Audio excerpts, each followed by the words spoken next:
back. We are here together. I am talking with Elder Jacqueline Fraser, and we're having an excited time together. She's an old friend, and we go way, way, way, way back. Two Island Girls. Yes. Island Girls rock. Yes. And so we are excited to be here together.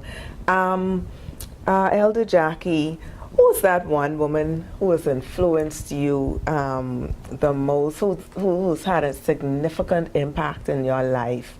I want you to talk about that woman and say how she has impacted your life and influenced you to be who you are today.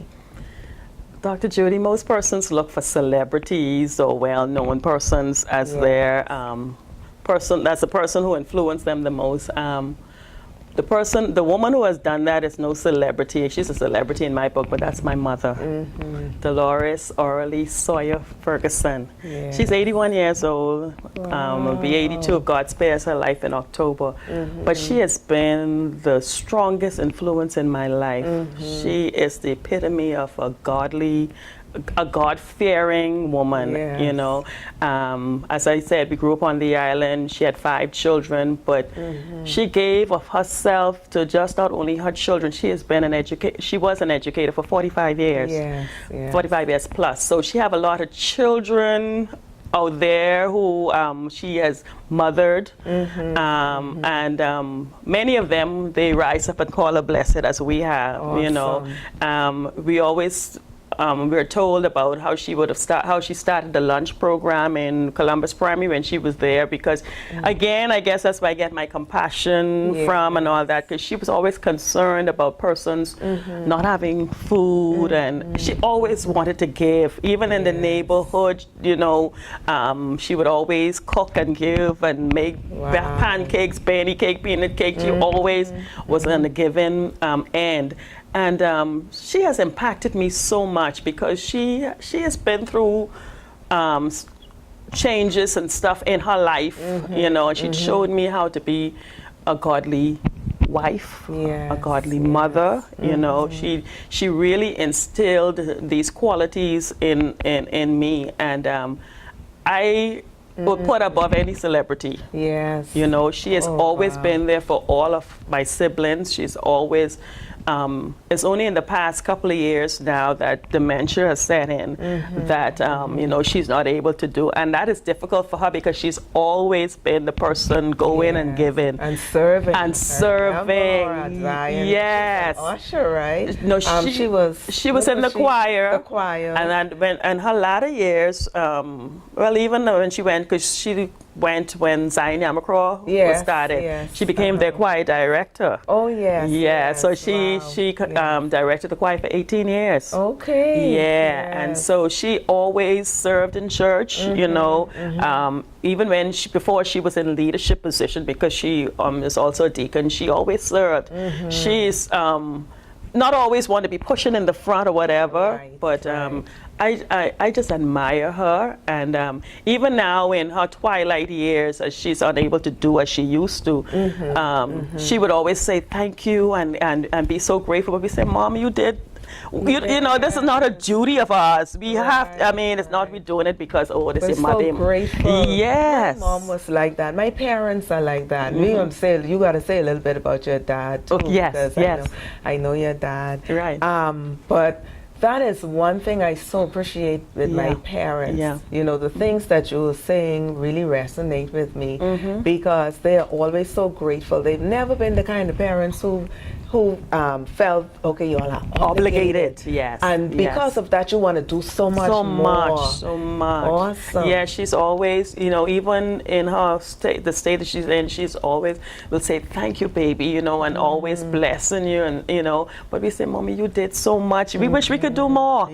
I wish I could walk for you, because right now she can't walk. I wish I can literally put my legs in your body and walk for you, because you did so much, you know, and I ain't going to talk about that without trying to cry, but she has been such an impact on all of our lives, you know. Again, growing up on the island, and when we came to Nassau, they transferred my dad back to Long Island, because we were in Long Island for 5.5 years. Went to Eleuthera for a year. He was a teacher. He was a teacher also too, but then he became what they call a district education officer. Okay. Yes, he was a teacher because just a few weeks ago, I think you may have seen on Facebook, they named the high school in Crooked Island after him. Yes, the Admiral Ferguson High School, because he was the first principal of that high school. As a matter of fact, he was the first, that was the first central high school that they tried on the islands. It was a pilot school, or it was a test, and they said had that work, then they would open up other central schools on different islands.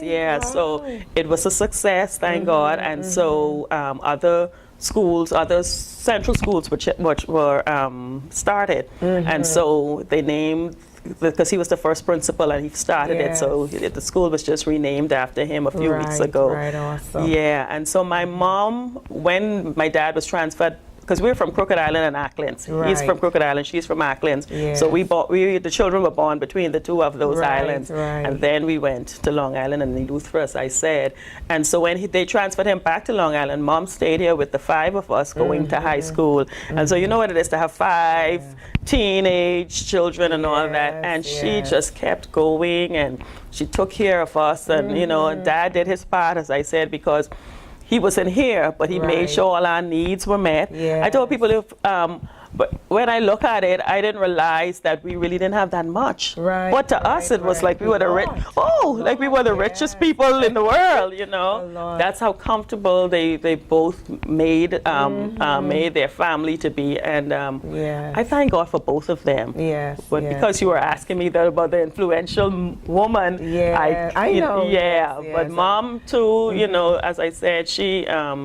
Just the way she lived, she called family altar, she taught us how to pray, you know, she showed me, you know, I think by watching her and what she's instilled in me has also helped me to have the positive attitude that I've had and to endure all that I have endured because of the way she lived. You know. Strong and, you know, godly principles. You talk about how she gave and she took care of persons who were less fortunate. That's what my mom did. That's what my parents did. My mother has always been a stay-at-home mom. That's what my parents decided when they got married, that she would stay home. So she never went out to work. She was always at home, but she was always a giver.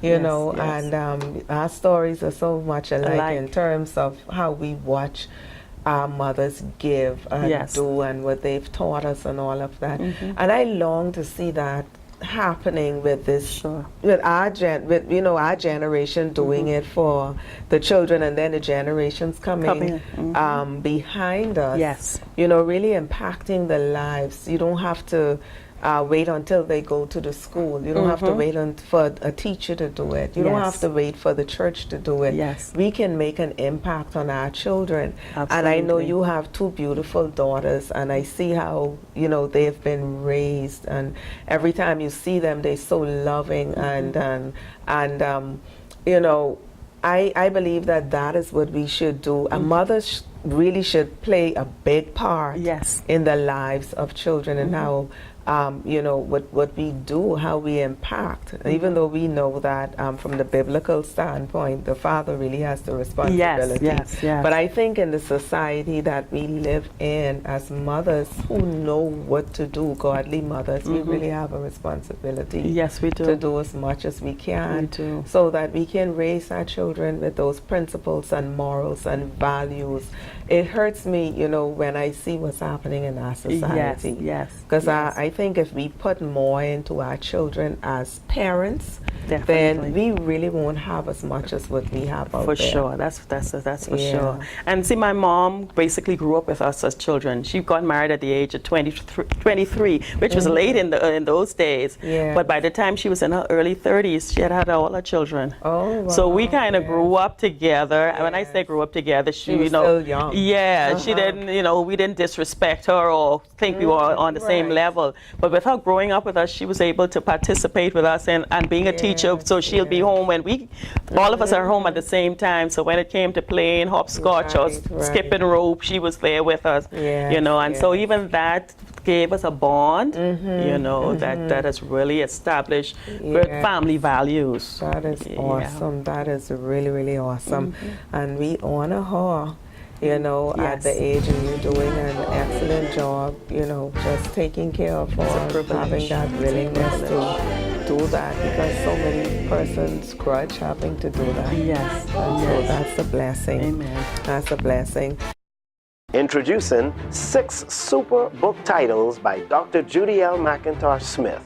Born to win, bringing out the champion in you. Exceptional You, refusing to accept a life of average. Revealing the princess within, the must-have growth book for teen girls. Winning in Life for Women, Nuggets for Success. Winning in Life for Women, prayers for success. And now, just hot off the press, the twin books pack, Kingdom Divas and the Kingdom Divas Workbook.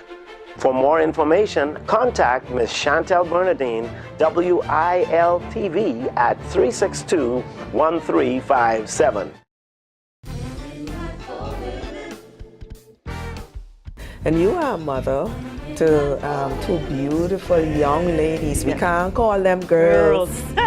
We can't call them girls. 2 beautiful young ladies. You've done an excellent job with them. Thank God. And I want you to tell me just a little bit about, you know, the raising, how you raised them and what you've done with them. And then, you know, what can you say to mothers who are raising children now? What tips you can give them, ideas, advice, you know, raising children in this society?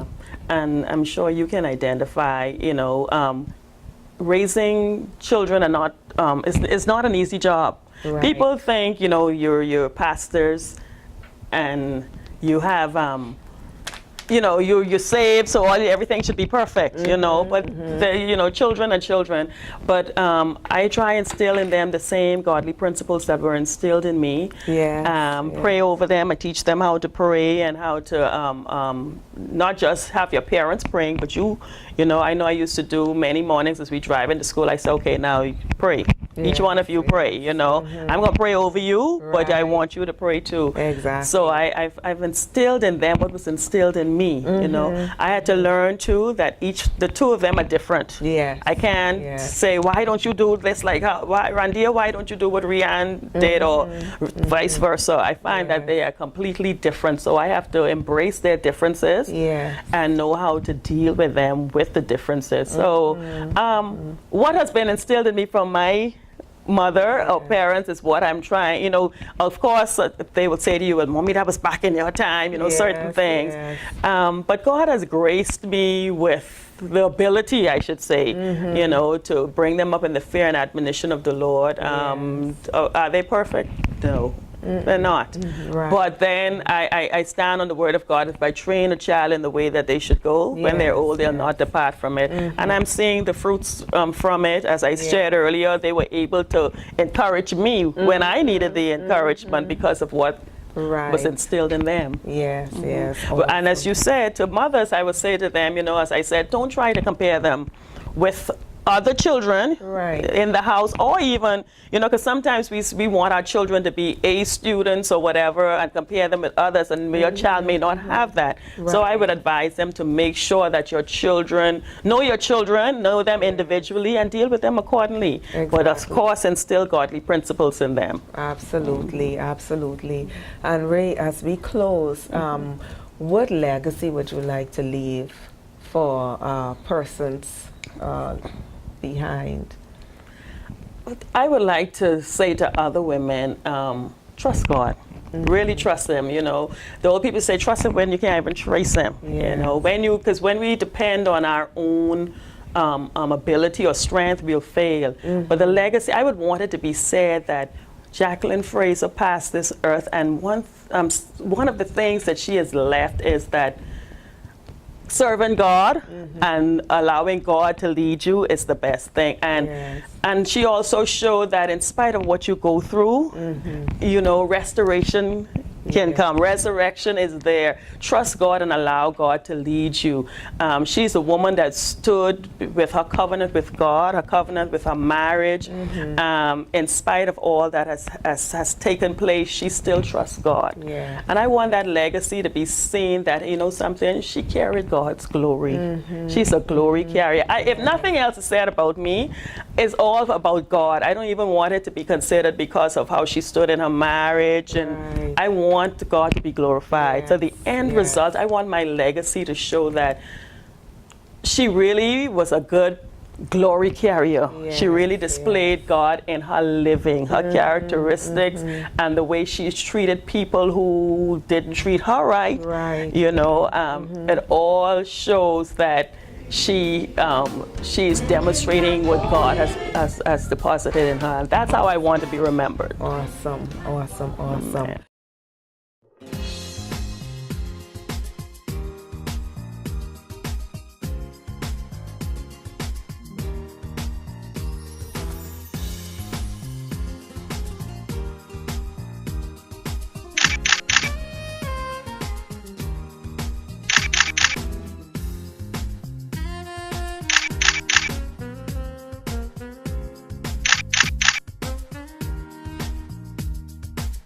Like the Proverbs 31 woman, co-pastor, Dr. Judy, Pastor Jay, whatever you call her, is a godly example to women, not only in Southside, but wherever she goes. The magnitude of her spiritual beauty minimizes but yet complements the radiance of her physical beauty as she exemplifies what it means to fear God. I thank you, Pastor Jay, on behalf of the many women whose lives you have impacted and will continue to impact, for the unselfish and untiring sacrifices you have made and continue to make to ensure that the work and will of God is continuously realized in this ministry, in ministries you have been privileged to be used in, both locally and internationally, and now the Winning in Life for Women Network. Come on, sing it. And I will bless the Lord. I will bless the Lord, oh my soul. Somebody lift your voice and oh, that is within me. Bless His. Oh, somebody lift your voice and say, lift your voice. We give you glory, Jesus. We give you all the praise. Lift your voice and say, and I will bless the Lord. Somebody bless the Lord. Oh my, say, oh my soul, and all that is within me is within me. Bless His. Oh, the name of the Lord is worthy, yes it is. We worship you, Jesus. We worship you. We worship you. We bless your name.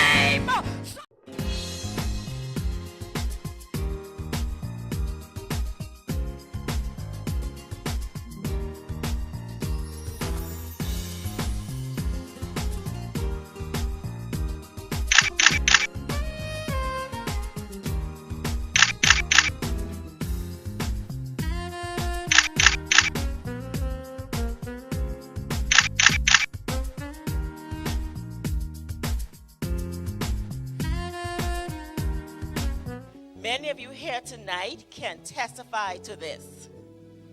Pastor Judy is humble, soft-spoken, but yet strong.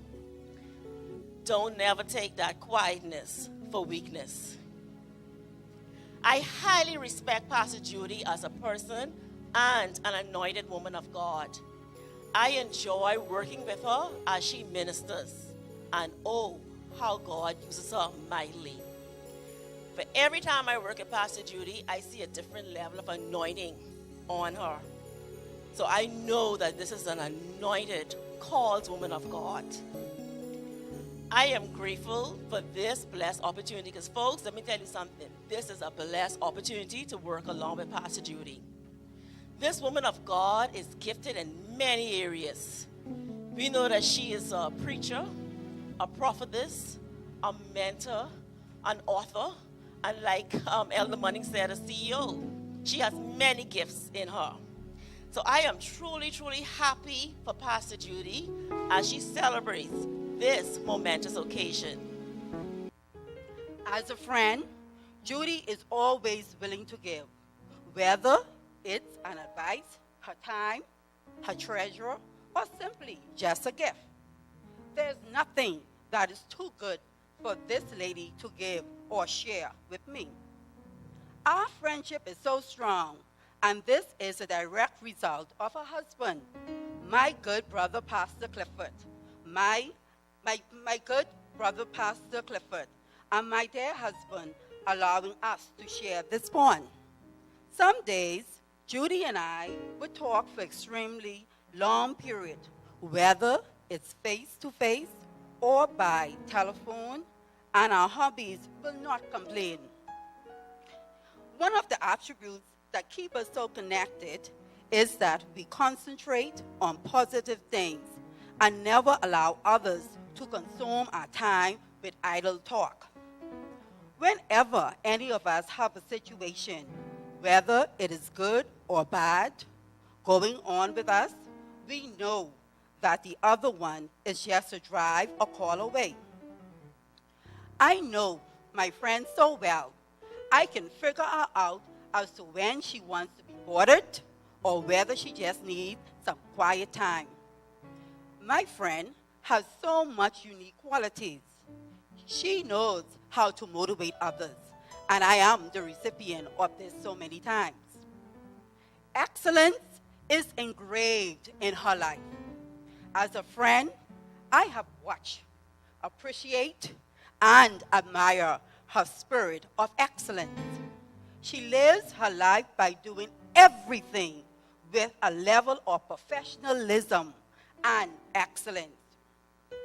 My best friend will never give anyone something less than they deserve. This attribute she displays today was embedded since her days in university. Excellence is a part of her daily living.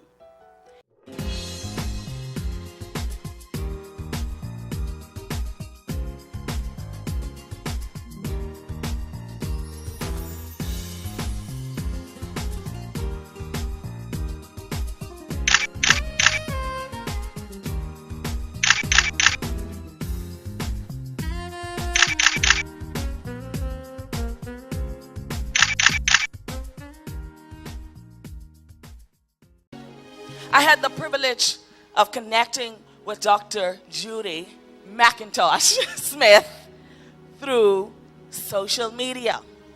So I don't know if anybody in here have a problem with Facebook. I thank God tonight for Facebook. Because if it had not been for Facebook, then I would have never been able at this point in time to connect with this woman.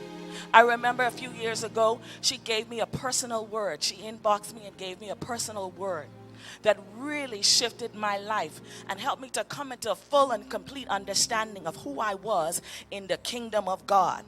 And then it's very difficult for you to find people who will honor and recognize the value and the significance and the contribution that you bring to the earth and not be intimidated by it. That's Dr. Judy. This woman has changed my life. She's touched my life. And she has demonstrated to me in the short time that we have known one another what it is to be a sister, a prayer warrior, a confidant. She's demonstrated to me what it is to be confidential, to love unconditionally. There are many times we would spend time on the phone conversating. I remember when we first started out, we just used to be inboxing like crazy every day, just every day, every day. And of course, you all know I was privileged to share with the women here in March. And wasn't that an awesome time? That was such a great experience. what really moved me on that night was to see Dr. Judy put together a bio of me that made me feel like a queen for the first time.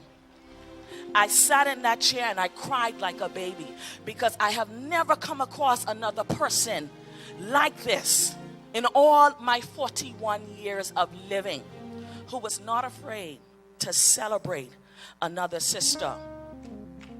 This woman is a great woman of God. She's a trailblazer. She's a pioneer. She's a friend, a sister. And what I like about her, she's the epitome of a kingdom diva. Not only is she the epitome of a kingdom diva, she's the epitome of what a first lady should be. That's what I really like about her. Not only is she elegant and graceful, but she's productive. She's resourceful. She's tenacious. She's resilient. And she possesses the spirit of excellence like none other. I have never seen another person like Dr. Judy exercise and operate in the spirit of excellence like the way that she does. I thought I was excellent until I met Dr. Judy McIntosh-Smith. This woman, she's a strategic planner, very organized. There are so many qualities that I admire in her, and she's a leader. She stands out from everybody else. And I just want you to know, Dr. Judy, I appreciate you. I'm not crying tonight. I ain't crying tonight. But I want you to know that I honor you, I celebrate with you, and you know we're going to do some great stuff together. I'm excited about what God is about to do, and I'm so excited about all that she's already produced. Ain't nothing wrong with pushing another sister. Ain't nothing wrong with succeeding and being great. And she has a mindset like none other. And so tonight, I just want you all to stand one more time with me as we honor and celebrate this woman of greatness, this woman who has the heart of God, this woman who knows how to make God smile, this woman who knows how to invest in others, this woman who knows how to pray for others, this woman who is walking with the spirit of excellence, is charm, grace, excellence, elegance, integrity, honesty. I could go on and on. This woman is a great woman, and I decree and declare that your name will be known throughout the whole earth. The whole earth. And I'm going to be right there by your side, cheering you on. Say, go, Dr. Judy. Come on, let's push her. Go, Dr. Judy. Go, Dr. Judy. Say, go, girlfriend. Go, diva. Go do your thing and be bad. We right here standing with you, supporting you, cheering you on, loving you, and we're going to bless you because we're going to buy all them books tonight. Come on. That's right. I love you.